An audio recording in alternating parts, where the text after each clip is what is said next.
In today's video, as you already know from the title, I am going to explain how I managed to save money I'm gonna sneeze. Oh,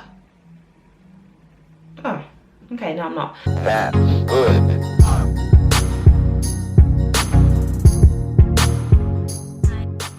Hi guys, welcome to my channel. If you're a subscriber, then thank you for subscribing and welcome back. And if you're new to my channel, then welcome. My name is Farrah, and obviously you've clicked on this video because you want to know how to save that paper, that dough, that money. Well, today's video, I'm going to give you all the hints and tips that I can think of to help you to save. I have 266 subscribers. Every single person that has subscribed to my channel, I appreciate you so much. And my aim is to get to 300 by the end of the year. Don't ask me why I've set that aim. I just thought it would be something fun to do. So if you want to subscribe to my channel, then while I'm rambling now, please do click the subscribe button. And don't forget to click the bell as well. So every time I upload, you'll get notified. This video is kind of a serious, well, not kind of, it's a definite serious video because everybody needs to save. Everybody needs that paper. We all need that money. So that's what I'm gonna go through today. If you've subscribed during this whole rambling period, then you're going to be up to date with all of the videos that I put up, and you're gonna be up to date with all of my saving videos and all that sort of stuff. So as you can see from the title of the video, it's all about making money. Not making money, wait. I'm not helping you to make money. I'm trying to help to save that paper, that dollar bill. Let's save some money. Me, I'm somebody who was not able to save money. And up until the age of like 25, 26, I wasn't able to save. Until I decided, or me and Joel, both decided that we were gonna buy a house together. So I had to really get myself into gear, and I was like, do you know what, Farrah, you need to save, like, it's time now. So I then started saving and failing and saving and failing, and it kept on going around in a vicious circle until I really took it serious. So in this video, I basically want to show you all the steps that I took to save successfully. Now, you know, saving for a house is not cheap. I didn't save hundreds, I saved grands. AKA like a lot of money. And it was hard. It was very, very hard, especially for someone like me who's never saved before. But I managed to do it. I managed to set my little target. I managed to smash the target and add some on. So I'm super proud. And I never thought I would get to the point where I could actually share tips on saving with people. But I feel like I can now pat myself on the back and tell myself I've done quite a good job having never done it before. So if you are trying to save, whether it's for a house like I am, whether it's for a car, whether you are trying to save to go on holiday, save for your wedding, like if you're trying to save a substantial amount of money, then keep on watching this video because I think that some of these tips will really help you. One of the first things I would definitely say is that I kept my end game in mind. So throughout my whole serious savings, not the bits where I saved and failed, but from the actual serious portion of me saving my money, I kept in mind that house that I want with the garden and the driveway and maybe the conservatory and, you know, the nice kitchen and everything. Like, I kept that in mind. I was like, listen, I'm not about to let 2 years pass for us to like start looking for a house and for me to not be able to afford what I want. In my head, I was just remembering, like, I'm saving for a house. Just put that money away and get your house. I think it's so easy when you're saving to feel like you're burdening yourself, because really you are taking the money away each month and it's just sitting in a pot and it's looking juicy and it's just gathering up, and you feel like I could just be using that right now and enjoying myself.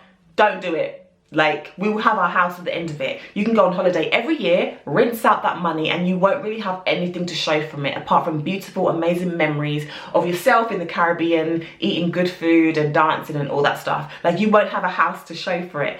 That was my motivation, like thinking of my end game, the nice house, and how proud I would feel of myself and of Joel that we've managed to buy a house. So I would definitely say that whatever it is you're saving for, whether it's something massive like a holiday or a house, whether it's something like a washing machine or a fridge freezer, whatever it is you're saving for, keep that in mind as your end game. So you know, do you know what, at the end of the year, if I keep on going the way I am, I'll be able to buy myself that fridge that has the drink dispenser in the front, I'll be able to buy myself even a microwave. You might take a whole year to save for that microwave, but at the end of that year, you know you're getting your microwave, you know you're getting your fridge freezer or your sofa or whatever it is. So keep in mind your end game, and I feel like that for me was my key motivation throughout the whole of my saving period. So my first step to saving the money that I saved for my house was to pay off any debts that I owed. I initially started saving £50 here and there, £10 here and there. Like, I didn't actually save a consistent amount in the beginning, and then I got to a couple of hundred and I would pretty much spend it. The reason why I was having to dip into my savings so much was because I owed money. I think I might have had an Argos store card, I might have had a New Look store card, and I had my overdraft. And at the time, I think my overdraft was maybe a few £100s, but I was constantly in that overdraft. If you don't know what an overdraft is, I don't know if it's called something different in the US, but basically your bank will allow you to use more money than you have in your account. So they will give you an authorized overdraft of, depending on your salary, could be £200. Basically, you use your whole salary. If you get paid £1,000 a month, you use your whole salary, and then you're basically at zero. And your bank would then allow you to go into the minus, and they would give you your overdraft and allow you to spend that amount of money in that month. I found that every month I was going into the overdraft, I was going into the minus, which to me that was depressing. So I made a conscious effort to pay back my overdraft, to pay off my store cards, any debts I owed. If you owe people money, anything that you owe, make an effort to pay that back, and do that before you start saving. It doesn't make sense to save money but owe money. My second tip would be to assess your finances. At this time, and still to this day, I started to use internet banking, and I know a lot of banks do internet banking.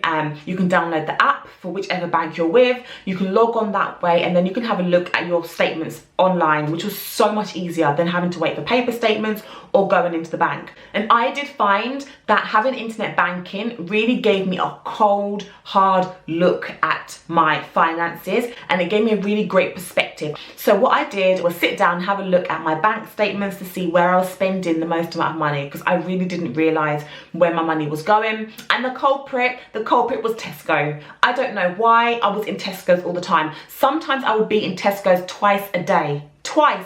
Who goes to Tesco's twice a day?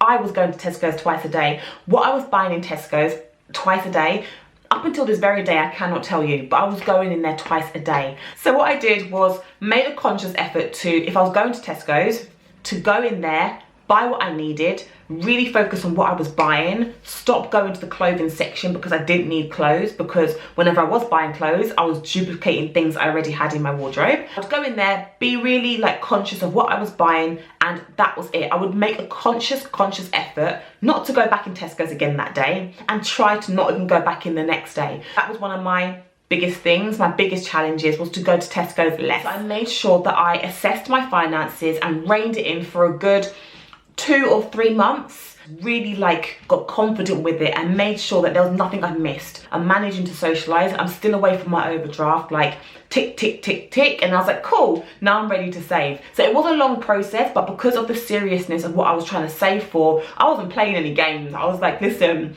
let me plan this saving for a good 2, 3, 4 months, and then I will begin.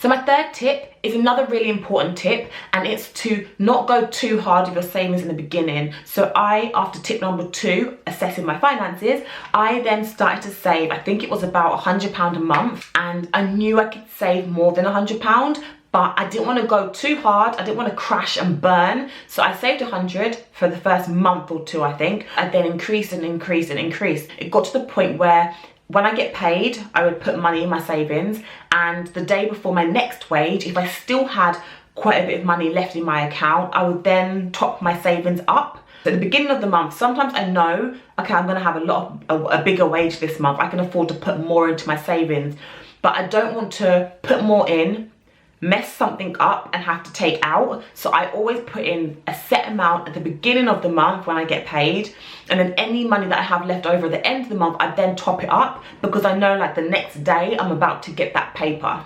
Also, part of assessing my finances, I created an ISA with my bank, which allowed me to get some money back. I think it was every year I was given like some money back to top up my account. Everyone likes free money. I was like, yes, give me, give me, give me. Prior to that, I've never been somebody who cares to research about bank accounts or anything like that.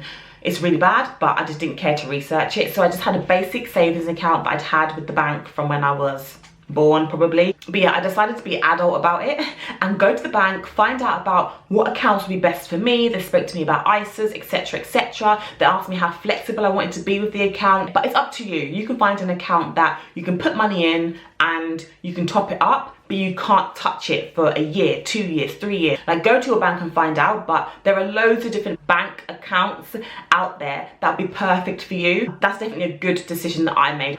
Anything is better than nothing, so I was really happy that my ISA was topping me up as well as me topping it up. So my fourth tip would be to set yourself a goal, especially in terms of me buying a house. I was like, okay, I'm going to need grands and grands and grands. Like, I'm going to have to really set myself a budget and go as hard as I can. So my internet banking app allowed me to set myself a goal via the app, which was perfect. If you don't have that opportunity, then you can set yourself a goal, maybe use Excel spreadsheet. I'm not about that spreadsheet life, but set yourself a goal and try to work towards that goal. It's really, really great using internet banking. And if your internet banking app has a goal setting functionality for you, then that makes it a lot easier. For me, it made it so enjoyable to be able to, it was actually enjoyable to save. I have to admit, it made it so enjoyable for me to be able to see how far I'd come, how far I had to go. When I met my goal, I was ecstatic, like could not believe it. So my fifth tip to saving a lot of money would be to just stay as consistent as you can. For me, the way I stayed consistent was to motivate myself by reminding myself what my end game was. I saw myself in my house, and I saw myself in my garden, I saw myself furnishing my house and all of that sort of thing. And I have so many ideas and visions for my house. I was like, I can't let that pass me by. I can't let the time come and me not be able to afford it. So guys, those are the main things that I did in order to save money to buy my house that I haven't bought yet, that I'm looking for, that I will soon buy and record a video on and let you guys know how far I've got with the whole process. If it wasn't for me being consistent, I wouldn't have managed to save the money that I had. So you really need to remember what you're saving for. Make yourself a mood board. Make yourself a board with full of pictures and happy times and everything that you want for your goal. If you're saving for a house like me, let me know how you're doing, because it's the longest process in the world. It's quite difficult doing viewings and trying to find your dream house. It's not easy. It's very complex. There's a lot of paperwork. Yeah, it's really, really hard. So let me know if you're buying a house, how the process is going for you and how you're finding it, because it's very difficult. I will be doing more similar videos to this, kind of like serious chit chat videos. I'm looking for a house at the moment, trying to move. Me and Joel want to move in, have a couple of 100 kids, you know, want to get that ring. Pressurize him in the comments below, please, and tell him to give me the ring. It's been nearly 9 years. It's been a long time. If you think he needs to put a ring on it, can you please comment down below? It's been a long time. We need to get that house now. So this is why I've been motivating myself to save so much. But happy saving. I hope that some of my tips have helped you guys. If you have any questions, please let me know. And I'll see you in my next video. Bye.